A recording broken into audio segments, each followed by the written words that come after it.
जय हिंद दोस्तों, मैं शिव श्रीवास्तव बार फिर से आप लोगों का स्वागत करता हूं। आशा करता हूं आप लोग एकदम अच्छे होंगे और बहुत बेहतरीन तरीके से आने वाले सभी एग्जामों की तैयारी कर रहे होंगे। ठीक है, क्योंकि आप भी जानते हैं अगर अब हम प्रतिदिन उस लक्ष्य को पाने के लिए मेहनत नहीं करेंगे तो लक्ष्य हमें बहुत बड़ा दिखने लगता है और फिर एक दिन ऐसा होता है कि हम लोग हार कर और बैठ कर ये सोचने लगते हैं ये लक्ष्य हमारे लिए बना ही नहीं था। ठीक है, बिना किसी देरी के वीडियो शुरू करते हैं और आगे की चर्चा करते हैं। चर्चा करने से पहले आप लोगों से रिक्वेस्ट करता हूँ कि अगर अभी तक आप लोगों ने चैनल को सब्सक्राइब नहीं किया है तो कर लीजिए। वीडियो अच्छी लगे तो लाइक करिएगा और कमेंट बॉक्स में अपनी राय देना ना भूलिएगा। ठीक है, अभी तक मैंने आप लोगों को आरआरबी एएलपी के बारे में भी जानकारी दी है। एमटीएस को ऐड कर लीजिए, इसमें बीपीएससी भी ऐड कर लीजिए। ठीक है, इसलिए मैं बता रहा हूँ क्योंकि अभी तक मैंने 5-3-4 एग्जामिनेशन की 100% एक्यूरेट कट ऑफ बताई है, जो कि 100% इसलिए कह रहा हूँ कुछ जोनों का 100% गया, कुछ जोनों का 98, कुछ जोनों का 99% तक भी गया है। मैंने अपनी हर वीडियोस में इसके पहले एक वीडियोस बनाई थी तो उसमें मैंने सब कुछ बताया था कि कौन से जोन का कितना एक्यूरेट गया। मैंने डाटा पिछला दिखाया भी था, जो वीडियोस मैंने पहले बनाई यूट्यूब पे पढ़ी, आप जाकर देख सकते हैं। ठीक है, बीपीएससी का मैंने बताया है, बीपीएससी का लगभग 99% श्योर था डाटा। एमटीएस का मैंने बताया था, एमटीएस में जो आंसर किया है उसके हिसाब से लगभग इक्यूरेट। अभी फाइनल रिजल्ट तो इसका नहीं आया है, लेकिन फाइनल रिजल्ट जब आएगा तब आप लोग इस पर भी देख लीजिएगा। ठीक है, आरआरबी एएलपी का मैंने कट ऑफ बताई है। आरआरबी एएलपी का कुछ जोनों की लगभग 7 से 8 जोनों की as it is cut off गई है, बाकी का 98 कहीं का 99% श्योर है। 1 या 2 नंबर का ही अंतर दिखता है। मैंने जहां कहा था -2 वहां -2 गया, जहां मैंने +3 कहा था +3 गया था। ठीक है, आरआरबी जेई का मैंने कट ऑफ बताई, यहाँ भी एकदम वही चीजें कि लगभग 10 से 12 जोनों का सही गया था, बाकी का एक्यूरेट के आसपास था। ठीक है, उसके बाद मैंने आरपीएफ एसआई का बताया। अभी ये सारे रिजल्ट हाल फिलहाल में आए हैं, ये 5 से 6 दिनों के अंदर सारे रिजल्ट आपको देखने को मिले होंगे। ठीक है, जिन्होंने फॉर्म भरा होगा। ठीक है, 100% एक्यूरेट करेक्ट डाटा मैंने बताया, उसी हिसाब से मैं आप लोगों के लिए आरआरबी टेक्नीशियन का आज कट ऑफ लेकर आया हूँ। ठीक है, इसमें मैं आपको रिजल्ट भी बताऊंगा, रिजल्ट डेट कब तक आएगी, उसके साथ साथ जो कम से कम लाखों बच्चों पर जो डाटा मतलब जो सर्वे हुआ उसके बाद जो कट ऑफ बनी वो कट ऑफ भी मैं आपके साथ साझा करूंगा। ठीक है, देखो मैं हमेशा से यही कहता हूं कि कोई भी एक्यूरेट कट ऑफ नहीं बता सकता, केवल अपने एनालिसिस से उस चीज को अच्छे से किया जा सकता है और एनालिसिस से बहुत सी ऐसी चीजें होती हैं जो सही होती हैं।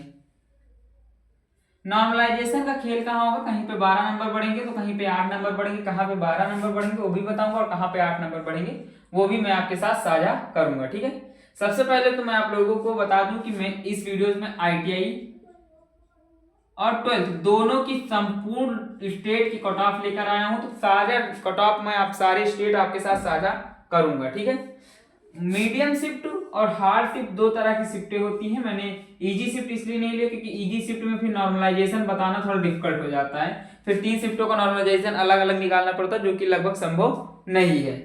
ठीक है, मीडियम शिफ्ट में आपका 23 दिसंबर का थर्ड आता है, 24 दिसंबर का थर्ड, 26 दिसंबर का फर्स्ट, 27 दिसंबर का फर्स्ट और 28 दिसंबर की सेकेंड शिफ्ट, उसके साथ साथ 29 दिसंबर की थर्ड शिफ्ट। मीडियम शिफ्ट में इन शिफ्टों का एग्जाम जिन भी कैंडिडेट्स ने दिया था उनका नॉर्मलाइजेशन में जब नॉर्मलाइजेशन होगा तो 8 नंबर के आसपास उनके नंबर बढ़ेंगे। ठीक है, 8 नंबर का नॉर्मलाइजेशन उनको मिलेगा, नॉर्मलाइजेशन।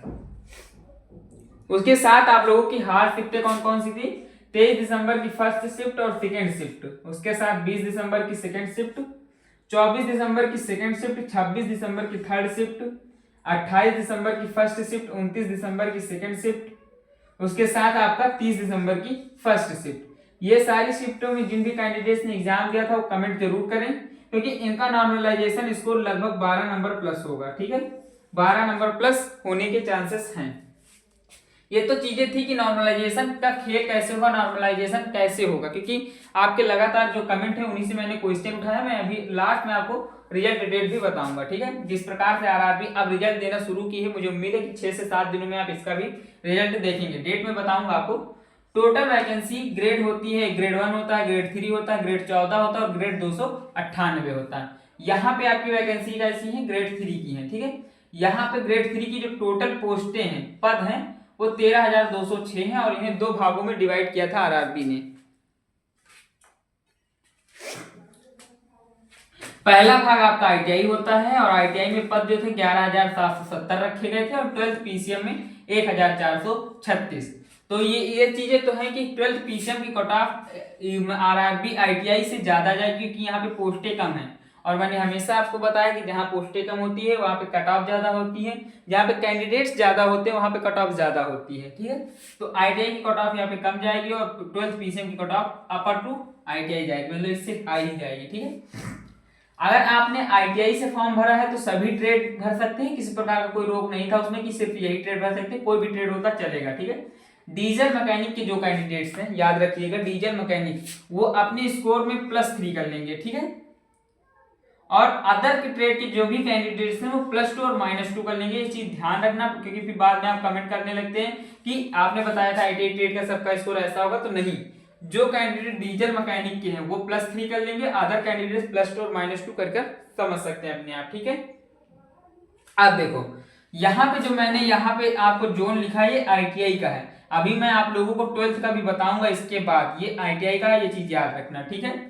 अहमदाबाद से जिन कैंडिडेट ने फॉर्म भरा था उनका जनरल का स्कोर 64 से 68 के बीच में होगा, OBC 62 से 64 के बीच में, AWS 61 से 63 के बीच में, SC 56 से 58 के बीच में और ST 53 के आसपास दिखेगा। मैंने आपको कहा है कि +2 और -2 आप कर सकते हैं, तो आप अपने हिसाब से जो भी उचित लगे कर लीजिएगा, ठीक है।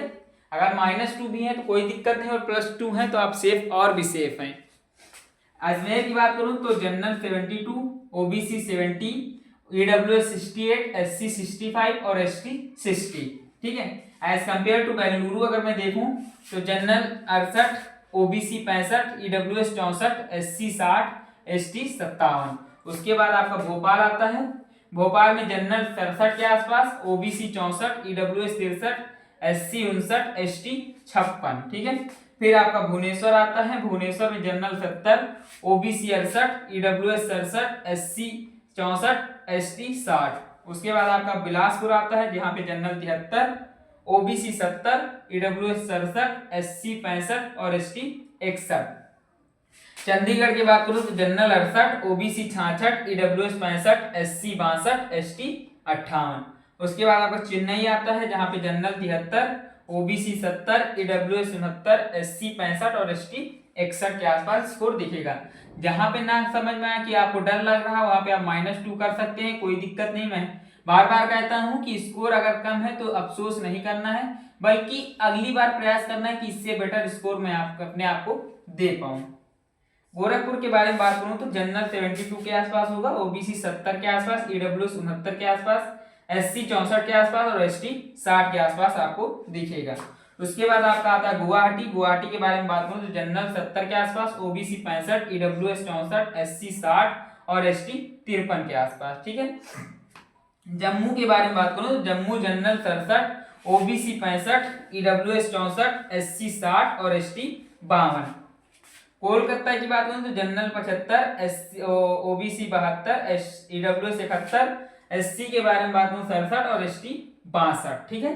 तो ये थी ITI की कट ऑफ। अभी ITI में कुछ जोन बचे हैं, उन जोनों को भी मैं बताऊंगा, उसके साथ साथ मैं अभी आपको 12th बताऊंगा, उससे पहले कुछ चीजें जान लीजिए, ठीक है। रिजल्ट के बारे में जान लीजिए, क्योंकि फिर इसके बाद मैं आपको स्क्रीन पे लेकर चलूंगा। सारी जोनों को लिखने में थोड़ा समय लगता है, इसलिए मैंने जो PDF बनाई वो आपको ज्यादा अच्छे से समझ में आएगी, ठीक है। रिजल्ट डेट जो है आपका 20 से 25 मार्च के बीच में आपका रिजल्ट आएगा। और एक मतलब कि एक मैं अगर मैं यहाँ पे एक्सपेक्टेड डेट बता दूं, अगर एक्सपेक्टेड डेट में बताऊं, ये तो है रिजल्ट की डेट की, इसके बीच में आएगा। एक्सपेक्टेड डेट आप लिख लीजिए 22 मार्च, ठीक है। 22 मार्च शाम 5 बजे के आसपास आपका रिजल्ट आने वाला है। ये मैं एक एक्सपेक्टेड बता रहा हूँ, ये एक्यूरेट है, ये एक्सपेक्टेड है, ठीक है। तो दोनों चीजें हैं।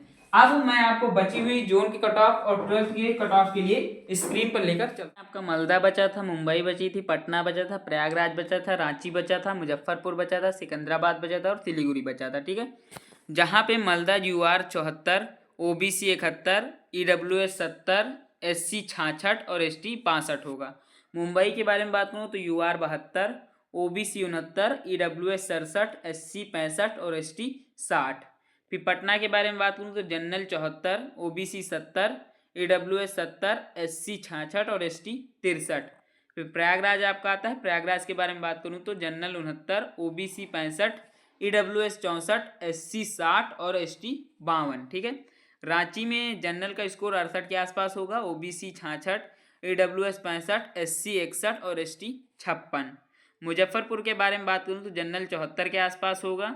उसके साथ OBC 71, EWS 70, SC 67, ST 64।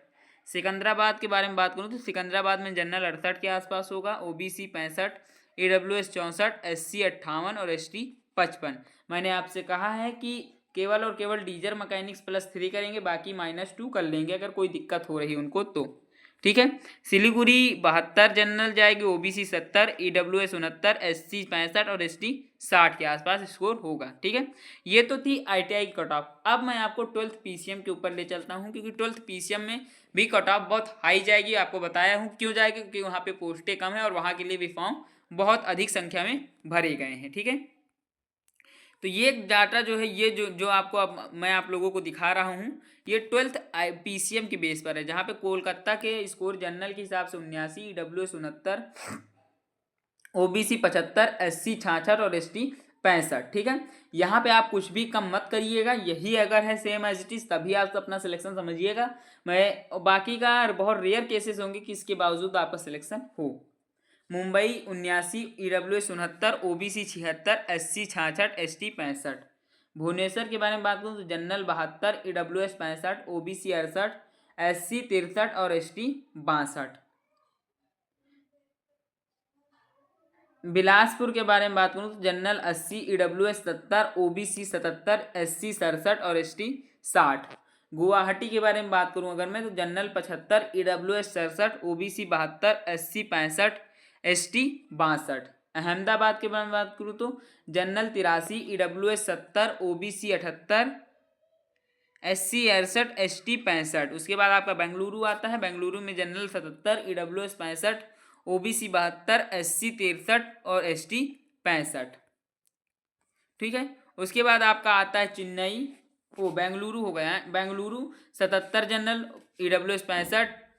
उसके बाद आपका चेन्नई आता है, जहाँ पे जनरल 81, EWS 72, OBC 76, SC 71 और ST 70। उसके बाद आपका सिकंदराबाद आता है। सिकंदराबाद के बारे में बात करूँ तो यहाँ पर जनरल का स्कोर 76 के आसपास होगा, EWS 68 के आसपास, OBC 72 के आसपास, SC जो आपका जाएगा वो 65 के आसपास, ST आपका 63 के आसपास होगा।